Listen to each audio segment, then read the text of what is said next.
When I first started acting at 60, I was dead certain the way I looked was going to sink me. My age, looking my age, the extra weight I am carrying around, I figured it would disqualify me almost completely, take me out of the running before I ever got in it.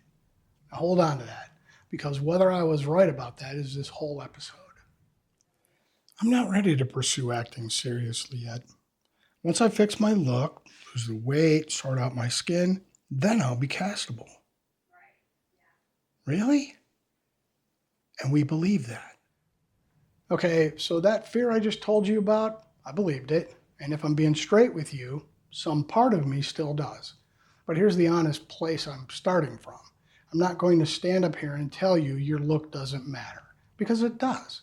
And I'm not going to pretend I saw through all this and rose above it, because I didn't. What I did was start anyway. And what happened after that and what didn't happen is kind of the whole episode. So let's take it apart. Your look isn't standing in front of your type. Your look is your type. Let me honor that true first part, because this belief has a real spine in it, and I'm not going to blow smoke. Yes, how you look matters enormously. Casting reads your face before they read one single thing about you. I mean, we spent a whole episode on this not long ago. The headshot is the first gate. Nothing downstream even loads until the photo clears. That's real, and anybody who tells you your appearance is irrelevant to a visual medium is selling you something. But here's where it goes sideways. See, the belief treats your look like an obstacle, like there's a castable version of you back there somewhere, behind the weight, behind the skin, behind the years. And if you can just get through all of that, you'll finally arrive at the actor. That's backwards. Your look isn't blocking your type. Your look is your type. The age, the face, the body you're walking around in right now, that's not the packaging sitting in front of the product. That's the product. When casting sorts through a wall of faces, the first pass is exactly that. The look, then type, then credits, then everything else. You've worked so hard. Yeah, it's the first filter. It's just not a filter you get through by becoming somebody else. It's a filter that sorts you toward the roles that need what you already are. Fix your look and you don't come out more castable. You come out just as castable for a different role. I assumed my age and my extra pounds would disqualify me almost completely. 6 years later, nobody has ever said a word about it. But let me tell you what has actually happened, because it's not the story you're expecting. If you've been watching, you know my story started at 60. Middle of COVID, zero connections, spare bedroom, no idea what I was doing. And I want to be honest about what was in my head at the time, because I suspect it's what's in yours. I looked at my age. I looked at looking my age. I looked at a few extra pounds am carrying, and I decided that was going to take me out almost completely. But here's the part that surprises people. 6 years of working, and nobody has ever said anything about it at all, in either direction. No casting director ever sat me down and went, "Gary, you had that wrong. The weight was never an issue." And nobody ever went, "Yeah, you were right. It cost you that one." Nothing. Not once. Not a word. And it took me a while to understand why. It's not that they were being polite. Nobody ever noticed it enough to say anything. It never came up because it was never the question. My look just slotted me into the roles I fit. That's all. That's all it did. That's all it does for anybody. And that's the thing I wish somebody had told me at the start. Your look isn't a grade. Nobody's marking it. It's a sorting mechanism. It puts you with the roles you fit and away from the ones you don't. And then it's done thinking about you. Change how you look, you don't move up the rankings, you just get sorted somewhere else. There are roles for everybody. Somebody's got to play the guy who looks like me. Somebody's got to play the person who looks like you. So what do I actually know? 6 years in, just one thing. There turned out to be a whole lot more roles for people who look like me than I thought there were. That's the entire finding. I never got proven right. I never got proven wrong. The assumption just sat there in the corner the whole time, unanswered, not doing anybody any harm, because I wasn't waiting on it.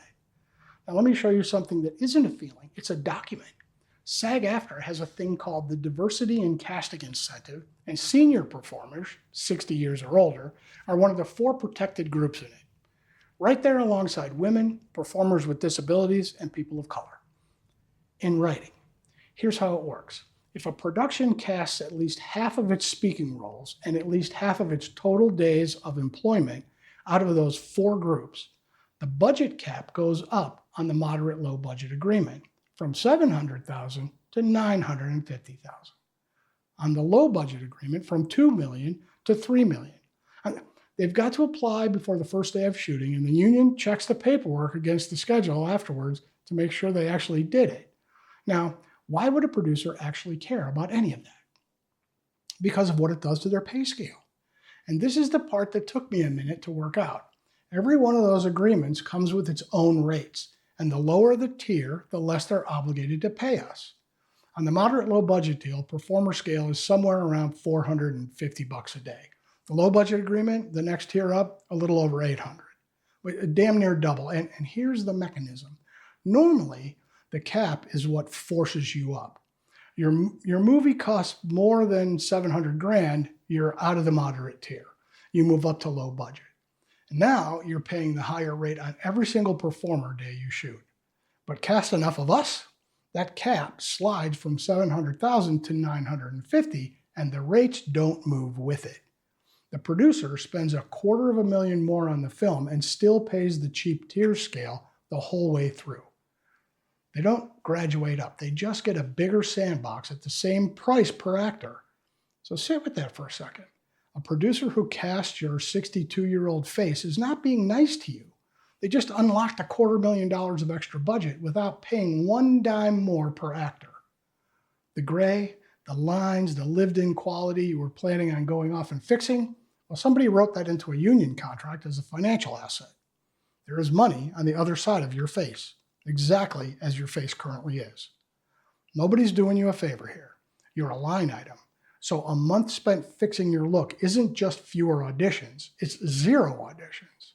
I mean, let's actually do the math on waiting, because I don't think most people do. Casting directors say roughly 85% of auditions happen by self-tape now. That's the number SAG-AFTRA's put out from casting folks on a panel. So take it as a working estimate from the people doing it, not a laboratory measurement. But directionally, the tape is the audition now. That's the front door. For a lot of us out in the regional markets, it's the only door, which means the pipeline is always running. Breakdowns drop, tapes go out, a few come back, most don't, and you're accumulating. Every tape that goes out is a few seconds in front of somebody who has the power to hire you. And those seconds pile up into a career, whether any single one of them books or not. Now, what's the yield on the months you spend getting your skin right? 0. There's no partial credit. You weren't in it to lose it, so you didn't lose. You just weren't there at all. And you can't bank those seconds up and spend them later. They're gone. They were never yours to begin with. And here's the cruel part. At the end of those 6 months, you look a little better. Congratulations. And you're standing in exactly the same spot. No credits, no tapes out, no relationships. Nobody's ever heard of you. Just better skin and 6 fewer months. You're waiting on a message that's never coming and ignoring the one they're actually sending you. Nobody is ever going to tell you the weight cost you the role. Nobody is ever going to tell you the weight landed you the role. The verdict you're waiting on, it's never coming. Think about what fix your look first, then pursue this seriously actually assumes. It assumes there's a finish line, a moment where you're ready, where somebody, the market, a casting director, the universe, somebody hands down a ruling and goes, okay, you're castable now. You may begin. Well, that ruling does not exist. There is no memo. Nobody is ever going to call you up and say, the weight cost you that one. And nobody is ever going to call you up and say, the weight was never an issue, by the way. What you're going to get is silence. That's it. That's the entire feedback mechanism on the exact question you've decided to wait for the answer to. I'm 6 years in. I'm still waiting on mine. So when you say, I'll start once I look right, what you're actually doing is you're trying to make your whole career conditional on a piece of mail that doesn't get sent. You handed your start date to somebody who was never going to write back, and you'll wait exactly as long as you're willing to wait, because that answer is not coming. And never, it's a really long time to hold your breath. But here's what I really want you to hear. While you're standing there, waiting on a message that isn't coming, they are sending you one. You're just not counting it because it doesn't look like the one you asked for. If a casting office keeps calling you back in, you won. That's it. That's the message. Not you booked it. You got asked again. A casting director, a casting associate, somebody in that office looked at your tape and went, I want to see this person again. Nobody does that as a courtesy. Nobody's that bored. I mean, if the same office keeps bringing you in, you have impressed somebody in there. And all they're doing now is waiting for your role to come across their desk. That's the whole signal. That's the only one you're going to get. And it's better than the one you were waiting for because it's real and it shows up over and over. And you can do something about it. So stop measuring this thing entirely on bookings. Bookings are the last domino. And about 40 things you don't control have to fall before that one. Getting asked back is the domino you can actually see. The only thing that has ever answered this question is the work, not a verdict. The work, and you cannot get that from the sidelines. Submitting is also something you can control. It's just a scary one. So why does this belief have such a grip on us? Because there's something genuinely right underneath it. We get told constantly to control what we can control and stop burning ourselves down over what we can't. And honestly, that might be the sanest thing anybody's ever said about this entire business because so much of it is completely out of our hands. And working on yourself is within your control. So get in the gym, fix the skin if you want it fixed, get in shape, feel better, take care of the instrument you're going to be using. I'm not telling you not to improve yourself. Do it. Genuinely. That's yours. Nobody can take it away from you. But watch what the belief does with that principle. It applies it selectively because hitting record is also something you can control. Getting the tape out the door is something you can control. Those are all on the list of things sitting in your hands. So when control what you can control somehow only ever points at the treadmill and never once points at the camera, that's not the principle talking, that's you picking. I know exactly why you picked it, because I've considered picking it too. The gym is controllable and it's safe. Well, I mean, I wouldn't know, I never go, but nobody's rejecting you at the gym. The treadmill never goes quiet on you for 3 weeks. The tape might come back nothing. And that nothing is going to feel like it was about your face. So of course we choose the safe one. Of course we do. But that's the trade you're actually making. And it was never fix versus don't fix. It's fix instead of versus fix while. There is nothing about a treadmill that conflicts with you hitting record. You can start both of them today, this afternoon, in either order. The only version of this that costs you anything is the one where the treadmill is the reason the camera stays off. Well, that and the new headshots change your look enough and your old photos don't look like you anymore, so now you're paying a photographer again. Something to think about before you decide the current you needs fixing. Preparation that keeps you off camera isn't preparation, it's avoidance wearing a workout outfit. So here's where this lands. Your look was never standing in front of your type. It is your type. It's the thing they're shopping for. And there are more roles out there for people who look like you than you think there are. I know that because I assumed there were almost none. And the almost none part is the only piece of this I've ever gotten an answer to.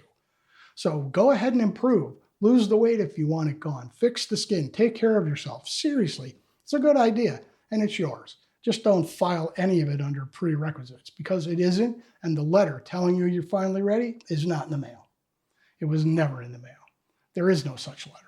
There is no such day, and there is no such person whose job it is to send it. The only thing that ever answers the question of whether you're castable is getting seen, getting asked back, getting cast, eventually when your role finally walks across somebody's desk. And every last bit of that starts with a tape that goes out looking exactly like you look this morning. Stop waiting to look castable. Start being castable exactly as you look right now. Hey, you want Start Where You Are for free? The link's in the description. New myths every week. See you in the next one.